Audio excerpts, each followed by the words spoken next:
Bienvenue, chers téléspectateurs, dans notre émission Communication bienveillante. Dois-je vous rappeler que c'est Espérance TV, la télé qui vous change la vie? J'ai le plaisir de vous présenter à nouveau Sandra. Bonjour Claudine, bonjour aux téléspectateurs. Sandra, j'ai une question pour toi. Dans la thématique, dans notre émission que nous avons commencé précédemment, est-ce que l'on peut se faire violence à soi-même? Oui Claudine, merci beaucoup pour ta question. Je fais un bref rappel pour les téléspectateurs. Oui. Nous parlons de communication bienveillante et j'ai proposé de retenir un autre chemin de communication à soi et à l'autre avec le cœur. Donc on a pour objectif de libérer ce véhicule de communication de toutes les formes de violence. Évidemment qu'on peut se faire violence à soi et je vais y revenir précisément dans des exercices pratiques avec toi Claudine, avec la participation des téléspectateurs bien sûr. Mais juste avant d'y revenir, il me paraît important de rappeler le processus en 4 étapes.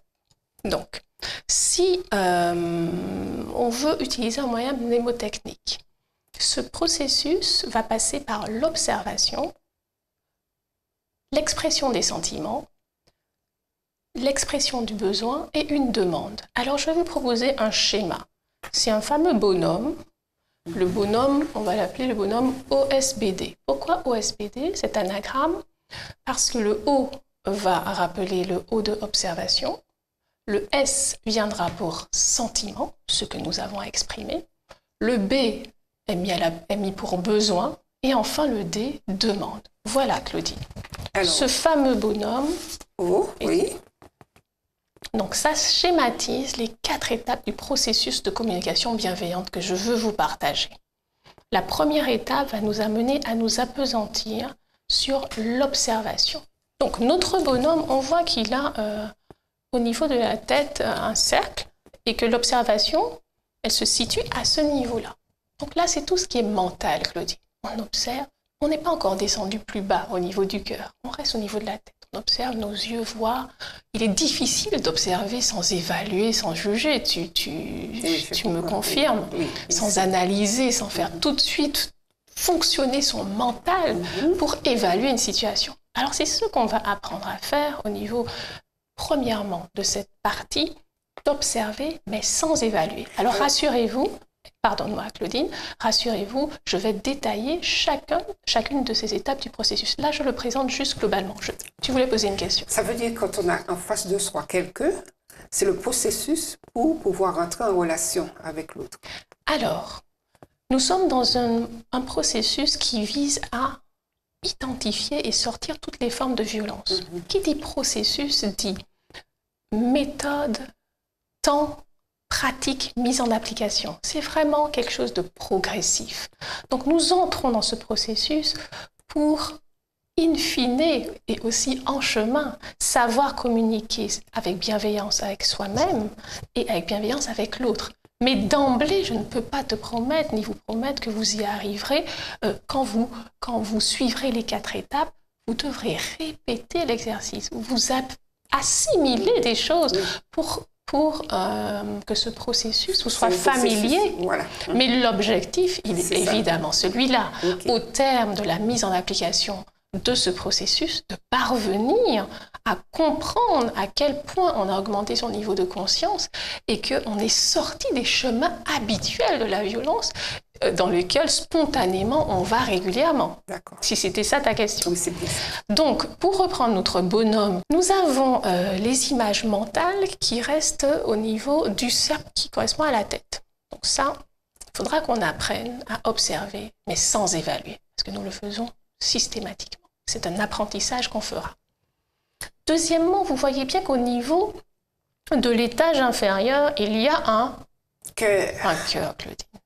Et toi qui me connais, tu sais comment. Le symbole et l'expression du cœur est important pour moi.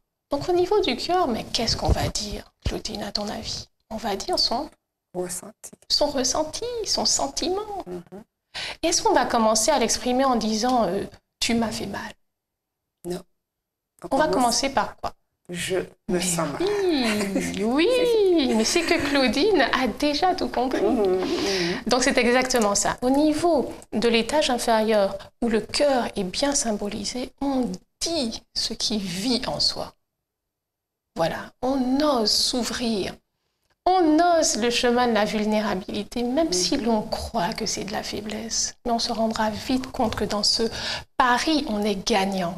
Dans le pari d'ouvrir son cœur pour dire ce qui authentiquement se passe à ce moment-là.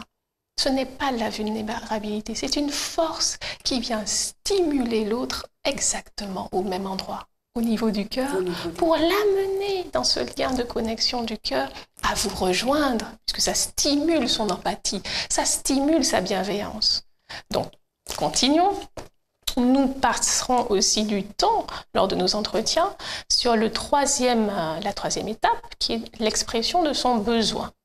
Donc là, on passe à un étage encore plus inférieur, qui est symbolisé par le ventre. Et on sait, dit-on, Claudine, que le ventre est le deuxième cerveau de l'homme. Donc au niveau de cette région, il se passe quoi habituellement? Quand tu te sens mal à l'aise, est-ce que tu as mal quelque part? On n'a pas mal au ventre? On a souvent mal au ventre. Ça a des conséquences des fois désastreuses, mais ça commence par le ventre, ça commence à bouger, on entend même... Les entrailles. Oui, et puis des fois on entend des gargouillis et tout ça, donc c'est vraiment une région qui, quand les émotions sont présentes, est mobilisée. Donc là, on est au niveau du ventre, point 3, étape 3, il faudra exprimer non plus ce qu'on ressent, son sentiment, mais sa douleur. La raison pour laquelle on ressent ça. Et je vais vous aider à faire la différence par rapport à la compréhension que j'en ai entre son sentiment, ce que je ressens, et mon besoin. Et surtout dans ma présentation générale, à comprendre que ce dont j'ai besoin peut avoir avec l'autre, mais à avoir avec ce qui est important pour moi. Et c'est mes besoins qui génèrent des sentiments agréables ou désagréables. Est-ce que tu me suis? Est-ce que ce que je dis est clair, Claudie? Oui, alors des besoins agréables ou non? Ou désagréables. Ou désagréables. Mais ce n'est pas l'extérieur qui génère cela en moi. C'est mon sentiment, je vais y revenir. Si tu permets, je finis la présentation générale et après je vais détailler chaque point et ce sera plus clair. Et enfin, par rapport à notre bonhomme au SBD, nous avons la 4e étape que nous verrons dans notre série d'entretiens. Il s'agit de quoi? La dernière partie, les jambes. Les jambes. Alors les jambes, quand on voit jambes, on pense à dynamisme. Action. C'est parfaitement ça l'idée. On va demander. Mais attention, il faudra faire un distinguo d'importance avec exiger. Est-ce que tu entrevois déjà... peut-être aussi. Et quémander, et toutes les autres déclinaisons. Mais est-ce que tu aperçois déjà la différence entre demande et exigence? Oui.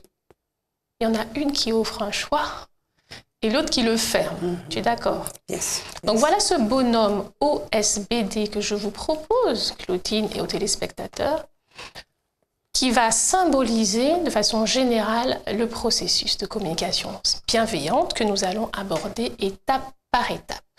Quelques rappels que je souhaitais faire, parce que je n'ai pas oublié ta question, si on peut se faire violence à soi-même. Je voulais d'abord rappeler que ces entretiens, c'est un partage. Je ne détiens aucune vérité. Donc, je vous invite, téléspectateurs, à écouter ce qui résonne au-dedans de vous, ce qui a du sens pour vous. C'est important parce que le mot que j'utilise peut ne pas être ton expérience ni celle du téléspectateur. Le processus de mieux vivre nécessite du temps et de la pratique. J'aime beaucoup une citation de Marshall Rosenberg, le concepteur du processus, qui dit que le but est le chemin. Donc, ce but de paix, de bienveillance et de mieux vivre en quelque sorte, c'est notre but, mais c'est également le chemin. Donc, nous faisons un peu l'histoire en cheminant. Donc nous n'aurons jamais fini d'être ses disciples, en fait, hein, à cette école. Et je vous encourage à être bienveillant avec vous-même, puisque ça nécessite du temps et de la pratique. Donc l'essentiel, c'est ce que vous pourrez mettre en application. Et c'est pour ça que je vais vous partager des outils qui me semblent pratiques et que je n'ai pas inventés, que je vous transmets. Et je propose, Claudine, si tu en es d'accord, de réserver par exemple un espace de questions-réponses. Ça doit peut-être être possible si des téléspectateurs veulent poser par écrit des questions. Et on ouvrira dans le temps qui nous est imparti, peut-être la dernière émission, pour serrer quelques questions et y répondre, puisque c'est des choses très concrètes. Et enfin, ce processus de communication bienveillante, soyez assurés qu'il vise l'essentiel de nos interactions. Ce n'est pas un processus dévolu aux relations conjugales seulement. Pas du tout. Non seulement conjugales, de couple, familiales, en milieu scolaire, je l'ai décliné aussi déjà, dans mon milieu professionnel, dans l'exercice de mon métier d'avocat, puisque pour la résolution amiable des conflits, c'est mon support. Entre autres, c'est aussi un de mes supports avec la médiation, mais médiation bienveillante également, dans les milieux d'affaires, les milieux du travail, les relations d'aide, les milieux thérapeutiques, etc. Donc c'est vraiment à l'essentiel de nos relations que s'applique ce processus. Je vous propose donc, lors du prochain entretien, de rentrer dans le vif du sujet après avoir présenté de façon générale la thématique. Et nous répondrons à la question de Claudine, peut-on se faire violence à soi-même? Et nous passerons à la première étape, l'observation. Voilà. Merci Sandra pour toutes ces explications et la méthode qu'il nous faudra adopter, pratiquer pour une communication bienveillante. Merci chers téléspectateurs, je vous donne rendez-vous à une autre émission, la communication bienveillante.